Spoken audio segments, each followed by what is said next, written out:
all the tribes of Israel came to David at Hebron and said, "We are your own flesh and blood. In the past, while Saul was king over us, you were the one who led Israel on their military campaigns. And the Lord said to you, 'You will shepherd my people Israel, and you will become their ruler.'"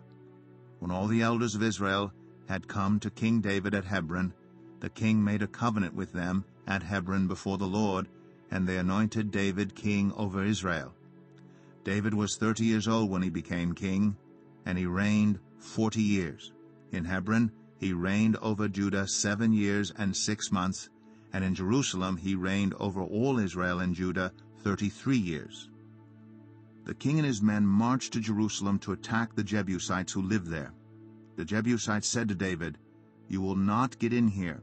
Even the blind and the lame can ward you off." They thought, "David cannot get in here." Nevertheless, David captured the fortress of Zion, which is the city of David. On that day David had said, "Anyone who conquers the Jebusites will have to use the water shaft to reach those lame and blind who are David's enemies. That is why they say, 'The blind and lame will not enter the palace.'" David then took up residence in the fortress and called it the City of David. He built up the area around it from the terraces inward, and he became more and more powerful because the Lord God Almighty was with him. Now Hiram, king of Tyre, sent envoys to David, along with cedar logs and carpenters and stonemasons, and they built a palace for David. Then David knew that the Lord had established him as king over Israel, and had exalted his kingdom for the sake of his people Israel.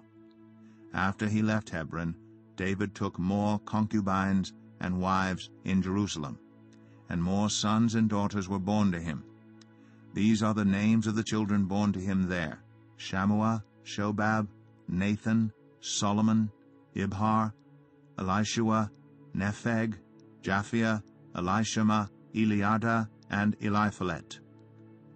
When the Philistines heard that David had been anointed king over Israel, they went up in full force to search for him.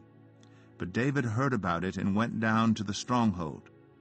Now the Philistines had come and spread out in the valley of Rephaim. So David inquired of the Lord, "Shall I go and attack the Philistines? Will you deliver them into my hands?" The Lord answered him, "Go, for I will surely deliver the Philistines into your hands." So David went to Baal Perazim, and there he defeated them. He said, "As waters break out, the Lord has broken out against my enemies before me." So that place was called Baal Perazim.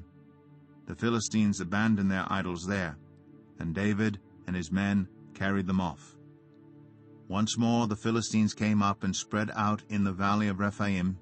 So David inquired of the Lord, and he answered, "Do not go straight up, but circle around behind them and attack them in front of the poplar trees. As soon as you hear the sound of marching in the tops of the poplar trees, move quickly, because that will mean the Lord has gone out in front of you to strike the Philistine army." So David did as the Lord commanded him, and he struck down the Philistines all the way from Gibeon to Gezer.